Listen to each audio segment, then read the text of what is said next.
एक तरफ जहां देश और दुनिया भर में हर्षोल्लास के साथ दिवाली का त्योहार मनाया जा रहा था, तो उसी वक्त खबर यह आई है कि भारत ने सर्जिकल स्ट्राइक की है म्यांमार पर। जंगी जुनून में मुब्तला भारत की एक और पड़ोसी मुल्क में दरअंदाजी। भारतीय फौज ने सरहद पार म्यांमार में तंजीम के कैंप पर ड्रोन हमले किए। तंजीम का कहना है कि भारतीय हमलों में उसके 3 आला कमांडर हलाक हुए। क्या भारत ने एक आजाद मुल्क पर खुफिया बमबारी करके जनूबी एशिया को एक बार फिर जंग के दहाने पर पहुंचा दिया है? भारत का साइलेंट रिटेलिएशन NSCN KYA और कुछ उल्फा के एलिमेंट्स के ऊपर म्यांमार के अंदर, ये पहला स्ट्राइक नहीं है और ये आखिरी भी नहीं होगा। यहाँ पर सबसे पहले मैं यही चीज बोलना चाहता हूँ। जुलाई 2025 में कुछ ऐसी चीज पहले भी हुई थी। उल्फा आई की कुछ सैंक्चुरीज थी म्यांमार के सैगांग हिल्स के अंदर, जहां पर आपने जाके ठोका था। इसके बारे में मैंने काफी डिटेल में बात करी थी। नाउ जुलाई में हुआ क्या था कि एक स्ट्राइक पहले हुई थी, अबाउट करीब 4-5 दिन पहले फ्रॉम द जो पब्लिसाइज स्ट्राइक हुई थी। उस स्ट्राइक के अंदर एक सीनियर कमांडर को मारा था उल्फा के। जब उस सीनियर कमांडर को मारा तो इन लोगों ने फिर एक फ्यूनरल अनाउंस करा। उसके बाद ये सारे वहां पर इकट्ठे हुए, फ्यूनरल हुआ। रात को ये लोग दारू वारू पी के सोए और रात को इनके ऊपर बमबारी की गई। अब इस बारी हुआ क्या है, जो पहला स्ट्राइक था जिसके अंदर कमांडर के ऊपर फोकस किया गया था, वो भी चीज अब बाहर आ गई है। पहले वाले स्ट्राइक, पहले जुलाई के उसके अंदर वो बाहर नहीं आई थी। अब देखिए हुआ क्या है। हुआ ये है कि असम राइफल्स की एक पोस्ट के ऊपर इन लोगों ने हमला भी करा है। ठीक है जी ना, उसका भी रिटेलिएशन होना चाहिए था, तो दैट इज ऑल्सो देयर। तो देखिए, अगर आप देखेंगे कि ये पूरा जो असम राइफल्स की एक टुकड़ी पे मनमाओ के पास, जो चांगलांग डिस्ट्रिक्ट में अरुणाचल प्रदेश के ऊपर, जहां पर एक हमला हुआ, उन्होंने उल्फा आई और NSCN KYA ने कुछ एक्सेप्ट तो नहीं करा, लेकिन सबको ये पता था कि ये आया कहां से है। अब आया कहां से है तो फिर ऑफ कोर्स उनके ऊपर रिटेलिएशन तो होगी। ताख्ता 150 ड्रोन्स ने म्यांमार की फजाओं को चीर कर आग बरसाई और अब भारतीय वजारत दिफा खामोश है। ये खामोशी आखिर क्यों है? क्या मोदी हुकूमत इलाकाई अमन को खतरे में डाल रही है? आज म्यांमार पर हमले के खुफिया हकाइक और वो जंगी जुनून जो पूरे खित्ते को लपेट में ले सकता है। म्यांमार पर कर दिया है बड़ा हमला। 400 किलोमीटर अंदर घुसकर भारत ने मुबैना तौर पर दहशतगर्दों के ठिकानों के ऊपर बमबारी की है और इस हमले के अंदर 100 से ज्यादा जंगी ड्रोन्स ने हिस्सा लिया है और भारतीय फौज ने यह सारी की सारी कार्रवाई। ड्रोन अटैक तो हुए हैं और ये हुए हैं म्यांमार के एरिया में। 30 किलोमीटर अंदर एक कोई स्लम है जहां पे इन्होंने अपना कोई एक मुख्यालय वगैरह टाइप का बना रखा था।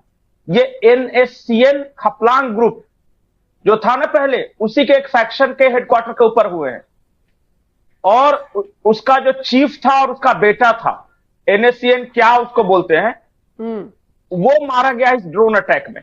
यहां NSCN KYA इसने भी ऑफिशियल किया है कि ये भारतीय सेना का हमला है। अच्छा, उन्होंने बोल दिया, क्योंकि मुझे नहीं पता था, क्योंकि भारतीय फौज ने अभी तक आधिकारिक रूप से कुछ नहीं कहा है, लेकिन अटैक हुए हैं ये कंफर्म न्यूज है और म्यांमार के अंदर हुए हैं ये कंफर्म न्यूज है। ड्रोन से अटैक किए गए हैं ये कंफर्म न्यूज है, ये बिल्कुल कंफर्म न्यूज है। तो हुए हैं। अब भारतीय फौज ने किया है या क्या किया है, अगर NSCN क्या ये बोल रहा है तो हो सकता है कि ये खबर सही हो। कुछ रिपोर्ट्स में ये दावा किया गया है कि उनके हवाले से कहा गया है कि भारतीय सेना ने हमला किया है। आधिकारिक तौर पर इंडियन आर्मी की तरफ से कोई पुष्टि नहीं है अभी तक। जी बिल्कुल।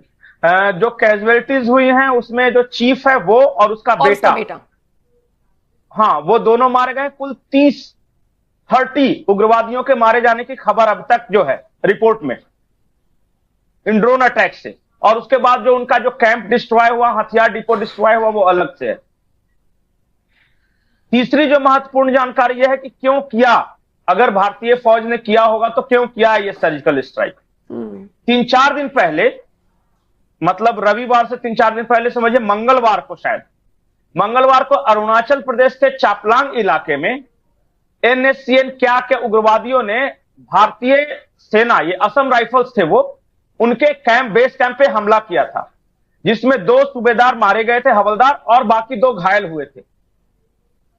ये तो जो एक पंकज जी कुमार वो थे- अटैक्स हैं, मतलब ये बड़ी दुर्भाग्य की बात है, ये वो अटैक्स है जिनके बारे में ज्यादा बातें भी नहीं होती हैं कि असम राइफल्स को निशाना बना रहे हैं उग्रवादी, बहुत ज्यादा चर्चा नहीं होती है, बदला लिया जाता है तब खबरें बनती हैं। बिल्कुल। और ऐसे भी नॉर्थ ईस्ट की खबर को हम कम ही दिखाते हैं, क्यों? हो सकता है कि टीआरपी या पॉपुलेशन का चक्कर होगा, पता लेकिन नहीं, वो हम तो भी- फिर भी फोकस करने की कोशिश करते हैं नॉर्थ ईस्ट में जो कुछ भी चलता है, लेकिन नेशनल मीडिया में बहुत, बिल्कुल, बिल्कुल। अब मुझे नहीं लगता ये खबर कहीं पर चली है। नहीं, वो अब चलेगी जब देशभक्ति का पुट आता है ना, तो अब शायद कोई चैनल चलाए कि चलिए म्यांमार में जाके सर्जिकल स्ट्राइक कर दिया। लेकिन मुझे ऐसा लगता है कि जिस तरह उत्तर भारत के राज्य महत्वपूर्ण है, दक्षिण भारत के राज्य महत्वपूर्ण है, पश्चिमी राज्य महत्वपूर्ण है, उसी तरह और बराबर मात्रा में नॉर्थ ईस्ट के 7 सिस्टर्स +1 असम भी महत्वपूर्ण है। हम असम से आगे बढ़ ही नहीं पाते, ये हमारी कमी है, उनकी कमी नहीं है। खैर, भारत ने म्यांमार की खुद मुख्तारी को बुरी तरह पामाल करते हुए बैनुल अक़वामी कवानीन की सरीहन खिलाफ वर्जी की है। रिपोर्ट के मुताबिक मोदी की तोसी पसंदाना सोच म्यांमार तक जा पहुंची है। एक आजाद मुल्क की फजाई हुदूद की खिलाफ वर्जी करते हुए बमबारी की गई है। इंडियन मीडिया ही यह बता रहा है इसराइली साख्ता ड्रोन है जो भारत ने पाकिस्तान भी भेजे थे और पाकिस्तान जहां ULFA का मशरकी कमांड हेडक्वार्टर कायम था उसे निशाना बनाया गया। नाउ यहां पर जो भी हुआ है ये ऑब्वियसली एक रिटेलिएशन तो है ही है, लेकिन ऑफ कोर्स इसके अंदर एक लार्जर पर्सपेक्टिव भी है जिसके बारे में आगे जाके हम अभी बात करेंगे। सो उल्फा आई और NSCN KYA के लाइकली टारगेटेड है और ये वही उसी सैकांग रीजन के अंदर नागा ऑटोनोमस जोन के अंदर ही मारा है। Target was a guy called self style major general P Angami. ठीक है। नाउ ये आंगमाई फैक्शन एक है जो इसका कमांडर है, सेल्फ स्टाइल मेजर जनरल बोलता है अपने आप को। रिपोर्ट्स का देखिए, कई रिपोर्ट बोलती हैं ये मर गया है, कई रिपोर्ट्स बोलती हैं ये इंजर्ड है। I would want to put it at the fact कि अभी हमको पूरी तरह से पता नहीं है, because as a matter of fact इस स्ट्राइक के अंदर हुआ क्या है, there has been a lot of chaos that has been created within their cadre. इनका एक जो कम्युनिकेशन नेटवर्क था वहां पर, प्रॉब्ली अ स्टारलिंक सिस्टम और समथिंग लाइक दैट, उसके ऊपर भी स्ट्राइक हुआ है। So they have not been able to actually communicate what's happening. जब तक नया सिस्टम आएगा, पूरा वहां पर सेटअप वेटअप करेंगे, एक आधा दिन लगेगा उनको, but they got hit in that in at a very soft point. Assamese TV ने और काफी वहां पर लोकल मीडिया आउटलेट्स ने कल रात से इसके बारे में बात करनी शुरू हुई थी। बट जो सबसे बड़ा एक फैक्टर है जहां पर बोल रहे हैं पियांग माई गया है, इसके साथ कोई भी कम्युनिकेशन नहीं है अभी भी। तो या तो इधर he is very badly injured और कहीं ना कहीं किसी हॉस्पिटल में कहीं पे कहीं घुसा हुआ है, या फिर ही इज डेड। तो इसके बारे में भी कहना बड़ा मुश्किल है and it is very very difficult to kind of put across easily हुआ क्या है। अब उस रीजन में सिक्योरिटी फोर्सेस आ गई हैं, ठीक है, कहाँ की क्या पता नहीं, बट आई विटनेसेस की तरफ से जो बता रहे हैं कि भैया वो विलेजेस के अंदर एंट्री इस टाइम पे बंद है और जितने भी लोग विलेजेस के अंदर से उनको वहां से हटा दिया गया है।